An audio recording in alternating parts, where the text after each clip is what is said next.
Agenda Pakistan کے ساتھ ناظرین عامر ضیاء حاضر ہے۔ بڑے انتظار کے بعد جو ہے وہ کراچی شہر کی قسمت جاگی، اور اس میں ہم دیکھتے ہیں کہ آج عمران خان صاحب نے، وزیر اعظم نے کراچی میں قدم رنجہ فرمایا۔ ہمارے شہر میں یہ جب سے وہ صاحب اقتدار بنے ہیں، جب سے اقتدار میں آئے، پہلی مرتبہ جو ہے ایک پوری رات گزاریں گے۔ ہمیں یاد آتا ہے کہ جب نواز شریف صاحب وزیر اعظم ہوتے تھے تو ان سے بڑا تقاضا ہوا کرتا تھا کہ وہ بھی کبھی کراچی میں رات گزار دیں، لیکن کہا یہ جاتا تھا اس زمانے میں، لوگ ذرائع مذاق بھی کہتے تھے کہ کراچی میں جتنے انہوں نے گھنٹے گزارے اس سے کہیں زیادہ انہوں نے راتیں جو ہیں لندن میں گزار دیں۔ لیکن ظاہر ہے کہ کوئی آدمی جو ہے، کوئی شخص جو ہے کہ کسی شہر میں حکمران نہیں رہتا ہے یا وہاں پہ رات نہیں گزارتا، تو اس کا مطلب یہ نہیں کہ اس کی ترجیحات میں نہیں ہے، آپ کی ترجیح میں رہ سکتا ہے، آپ کے دل میں رہ سکتا ہے وہ شہر۔ تو اب سوال یہ پیدا ہوتا ہے کہ عمران خان صاحب جب عرصہ دراز، جب سے کووڈ کا مسئلہ جو ہے وہ یہاں پر شروع ہوا ہے اس شہر میں، ہم دیکھتے ہیں کہ اس میں پہلی مرتبہ جو ہے وہ کراچی تشریف لائے ہیں، اور اب بڑے بڑے سوال ہیں۔ بنیادی تضاد جو ہے اس صوبے کا یہ ہے کہ جو پی ٹی آئی کی جو سندھ کی قیادت ہے وہ بڑا مقابلہ صوبائی حکومت کھڑی ہوئی ہے۔ یہ بھی سوال ہے کہ کیا عمران خان صاحب کا یہ دورہ جو ہے وہ سیاسی حدت میں اضافہ کرے گا یا سیاسی حدت میں کمی لائے گا؟ اور سب سے بڑھ کر جو بہت بڑا سوال ہے کہ جو اس وقت ایک نیشنل کرائسس ہے، جس کو کووڈ-19 کا جو چیلنج ہے ہمارے سامنے، کرونا وائرس کا جو چیلنج ہے، اس میں کیا یہ پیپلز پارٹی کی قیادت کو اپنے ساتھ جو ہے ایک پیج پہ لا سکیں گے، ایک صفحے پہ لا سکیں گے یا نہیں لا سکیں گے؟ اور ہم پروگرام کے پہلے سے میں اسی ایشو پہ بات کریں گے، اور جو اگلا سیگمنٹ ہوگا اس میں کچھ معاشی جو دکھ درد ہیں اس ملک کے، اس پر بات ہوگی۔ ہمارا ساتھ دیں گے پہلے سیگمنٹ میں آفتاب صدیقی صاحب، ممبر نیشنل اسمبلی ہیں، پاکستان تحریک انصاف سے ان کا تعلق ہے، پہلی مرتبہ ہمارے پروگرام میں شریک ہو رہے ہیں۔ سینئر صحافی تجزیہ کار جناب اویس توحید صاحب بھی ہمارے ساتھ ہیں، پی ٹی وی پہ اپنا پروگرام بھی ہوسٹ کرتے ہیں، بہت سارے بین الاقوامی اداروں کے لیے کام کر چکے ہیں، ملکی قومی اداروں کے لیے بھی انہوں نے بہت اہم پوزیشنز پہ کام کیا۔ اور اس کے علاوہ کچھ ہی دیر میں نذیر لغاری صاحب سینئر صحافی ہیں، تجزیہ کار ہیں، مصنف ہیں، وہ بھی ہمارے ساتھ ہوں گے۔ آفتاب صاحب، آپ سے شروع کرتے ہیں گفتگو۔ عمران خان صاحب آج کراچی تشریف لائے، کیا ایجنڈا کیا ہے ان کا اور کیا آپ کی ایکسپیکٹیشنز ہیں؟ جی بہت شکریہ۔ پرائم منسٹر کراچی کا دورہ ان کا ڈیو تھا، لاسٹ منتھ بھی آنا تھا، اور مگر گورنر صاحب کو کووڈ پازیٹیو آ گیا تھا، اس وجہ سے نہیں آ پائے۔ اور ظاہر ہے ایک ریگولر انٹرول پہ پرائم منسٹر کراچی آتے ہیں۔ اس دورے کا جو مقصد تھا کراچی کے جو پیکج ہے، کراچی کے جو ایشوز ہیں، سندھ کے جو ایشوز ہیں، اس حوالے سے تو آج جو ہماری میٹنگ ہوئی ہے اس میں جو ہم نے اپنا ایجنڈا پیش کیا ہے، اور جس کو پرائم منسٹر نے اپریشیٹ بھی کیا، وہ ہے میجر پرابلم جو کراچی کا ہے وہ پانی کا اور K4 کا منصوبہ۔ ہم یہ سمجھتے ہیں کہ کراچی کے جو ہم الیکٹڈ ایم این ایز اور ایم پی ایز ہیں، ہمیں جو سب سے اشد ضرورت ہے وہ پانی کی ہے۔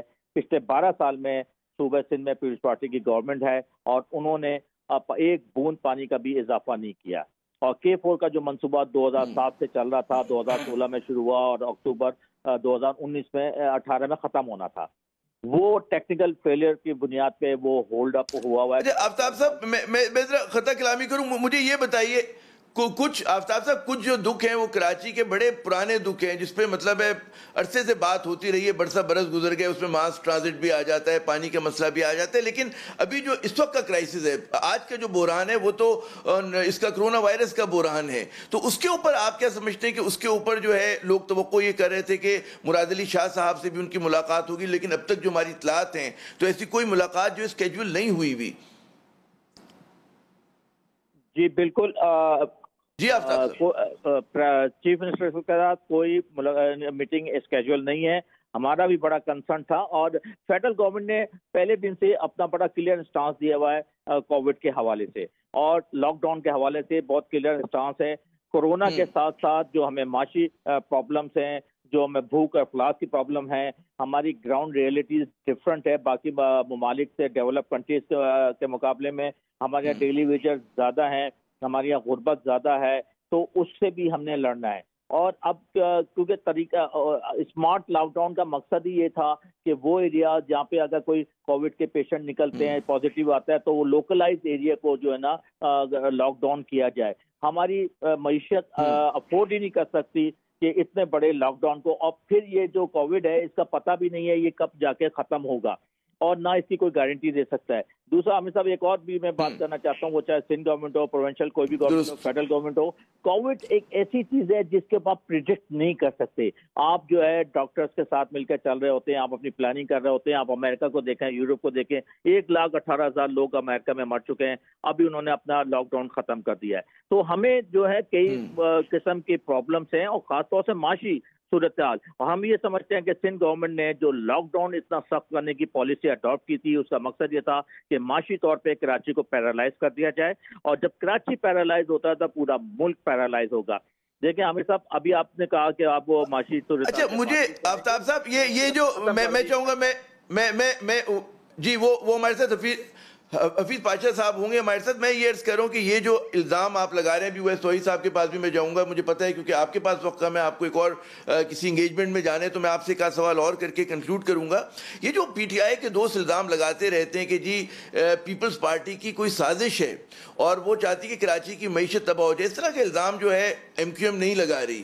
اور اس میں سوال ہی پیدا ہوتا ہے, میں ہمیشہ یہ کہتا ہوں کہ جی جو پیپلز پارٹی کے دوست جب الزام لگاتے ہیں عمران خان صاحب پہ کہ جی ان کو پرواہ نہیں لوگوں کی جانوں کی, تو میں سمجھتا ہوں, میں نے کہا وہ بھی اتنے ظالم نہیں ہیں کہ چاہیں گے کہ لوگ کرونا سے کے ہاتھوں جان سے جائیں, اور نہ مراد علی شاہ صاحب اس طرح کی شخصیت ہے کہ وہ چاہیں گے کراچی کی جو ہے معیشت تباہ ہو جائے. نقطہ نظر کا فرق ہے, تو اس میں اتنے بڑے بڑے الزامات لگانا ان کرائسس کے دنوں میں آپ کے خیال میں مناسب ہے؟ جی دیکھیں, چاہے کوئی بھی گورنمنٹ ہو, اس گورنمنٹ کا سب سے بڑا آبجیکٹو یہ ہونا چاہیے وہ اپنی عوام کیا خیال کرے, چاہے وہ کورونا کے حوالے سے ہو, چاہے معاشی صورتحال کے حوالے سے ہو. 18 مارچ کو بلاول بھٹو زرداری نے پریس کانفرنس کی تھی, جس میں مراد علی شاہ صاحب بھی تھے اور ان کے لوگ بھی تھے, اور انہوں نے کہا تھا کہ ہم 20 سے 25 لاکھ لوگوں کو راشن پہنچائیں گے. لاک ڈاؤن تمام مسئلوں کا حل نہیں ہے. لاک ڈاؤن کا مقصد یہ ہوتا ہے کہ آپ کوارنٹین سینٹر بنا لیں, آپ اپنی ہیلتھ فیسلٹیز امپروو کر لیں, آپ جو ہے آئسولیشن سینٹرز بنا لیں, آپ پی پیز کا ارینجمنٹ کر لیں, اور اپنے غریب لوگوں تک راشن پہنچا سکیں. لاک ڈاؤن امریکہ میں, یورپ میں, چائنا میں ہوا, ان کی گراؤنڈ ریئلٹیز ڈفرنٹ تھی. اٹلی میں ہوا تو ان کے ڈور اسٹیپ کے اوپر راشن بھی پہنچایا گیا, ان کو مزید فیسلٹیز بھی پہنچائی گئی. انفارچونیٹلی ہماری گراؤنڈ ریئلٹیز ڈفرنٹ ہے. ہمارے یہاں جو لاک ڈاؤن ہے ڈیفینس کلفٹن پی سی ایچ ایس تک تو ٹھیک ہے, مین شاہراہوں تک صحیح ہے. جو چھوٹی آبادیاں ہیں, چاہے وہ مچھر کالونی ہو, ناردرن ایریاز ہو, ساؤتھ کے ایریاز ہیں, ویسٹ کے ایریاز ہیں, جہاں پہ چھوٹی چھوٹی گلیاں ہیں, ایک ایک گھر میں 6-6 8-8 لوگ رہتے ہیں, وہاں پہ لاک ڈاؤن پاسبل نہیں ہے.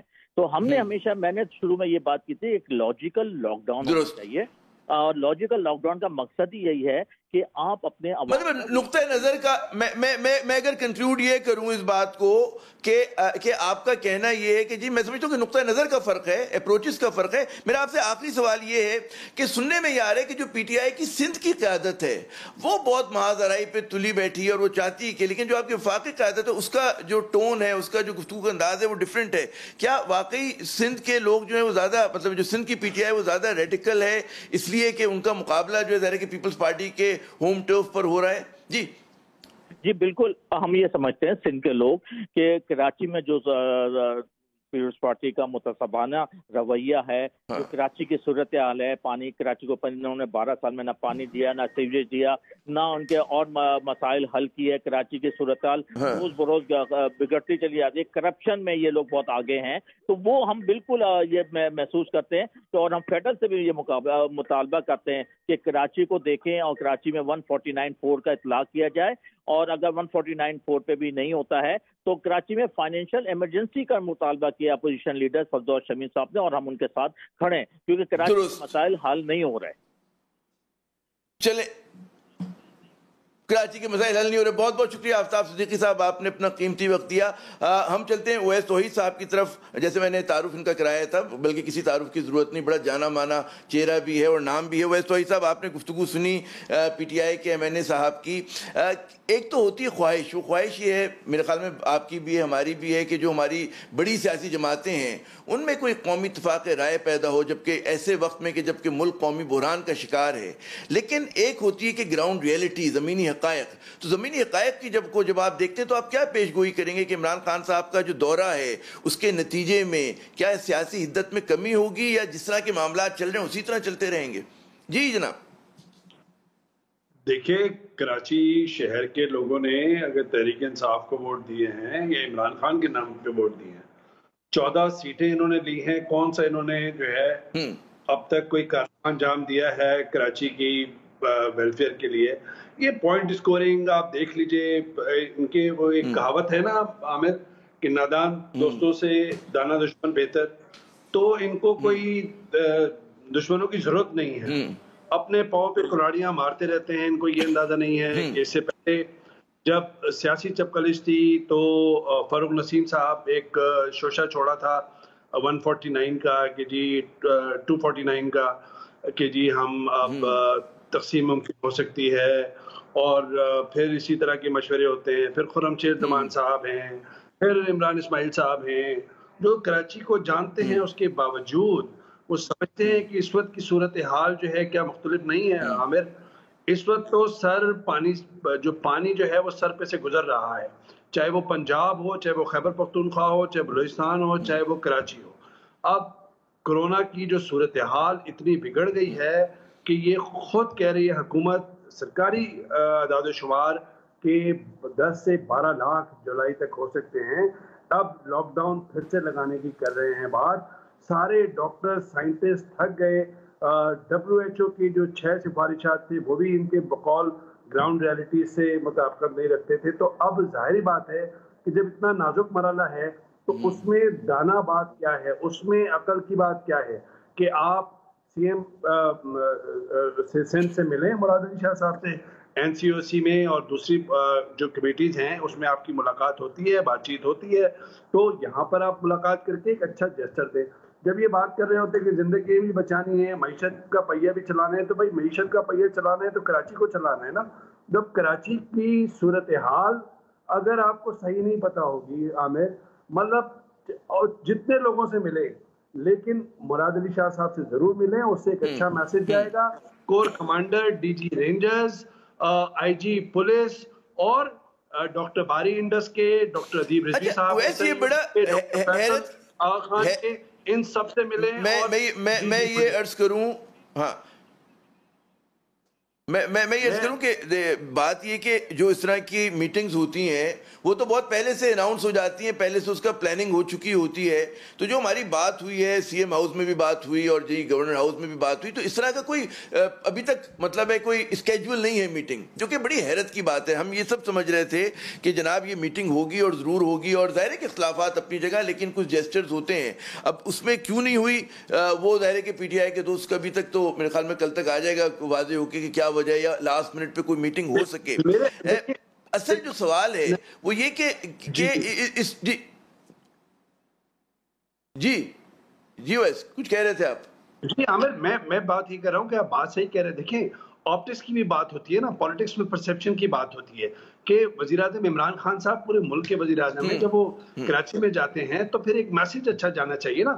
ان کے رخفا ان کو یہ مشورہ دے کہ نہیں جی، ہمارے اختلافات صوبائی لیول پہ جو بھی ہیں، ہم سمجھتے ہیں کہ ماضی کے اندر لوٹ کھسوٹ کی، کرپشن کی پیپلز پارٹی نے، لیکن اس وقت معاملہ نازک ہے، آپ ایک نہیں 2 ملاقاتیں کر لیں۔ اگر ان کی جگہ کوئی اور ہو تو بلاول بھٹو کو بھی بولیں گے آپ بھی آ جائیں، تاکہ آپ وہ منیمائز ہوتا ہے نا کہ پولیٹیکل اپوزیشن منیمائز ہوتی ہے، میڈیا کا پرسیپشن بھی بنتا ہے کہ نہیں جی دیکھیں انہوں نے بلایا، اس کے باوجود اب یہ پیٹ پیچھے پھر باتیں کرنا شروع کر دی ہیں۔ جس طرح بلاول بھٹو صاحب نے ایک ارریسپانسبل اسٹیٹمنٹ دیا کہ جی کورونا کا جو پورا پھیلاؤ ہے وہ وفاقی حکومت پھیلا رہی ہے، جو میں سمجھتا ہوں کہ غلط ہے۔ اسی طرح جو وفاقی وزراء یا مشیران ہیں ان کے بھی میسیجز پیپلز پارٹی کی طرف دیکھ لیں۔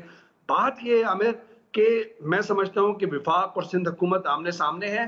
آنے والے دنوں کے اندر یہ اگر ملاقاتیں نہیں ہوتی، پولیٹیکل ٹیمپریچر کم نہیں ہوتا، تو 3 بڑے ایشوز ہیں جو کھڑے ہوں گے۔ کرونا، جو اینٹی کرونا کیمپین ہے اس پہ ڈفرینسز، ایک دونوں کے درمیان، وفاق اور سندھ حکومت کے درمیان، پھر NFC کی جو کمپوزیشن ہے جس میں سندھ حکومت نے پہلے ہی اعتراضات کھڑے کر دیے ہیں کہ جو ایڈوائزر ہیں فائنانس کے ڈاکٹر حفیظ شیخ صاحب، وہ اس کو چیئر نہیں کر سکتے، سیکرٹری جو ہے جو فائنانس ہے وہ اس کا ممبر نہیں ہو سکتا، صرف آبزرور ہو سکتا ہے۔ تو کمپوزیشن پہ سوال اکٹھے ہو گئے۔ اس کا مطلب یہ ہے کہ ڈویزبل پول جو ہے اس کے سارے معاملات کھٹائی میں پڑیں گے اور پھر ایک پولیٹیکل پوائنٹ اسکور ہوں گی۔ تیسرا جو ہے جو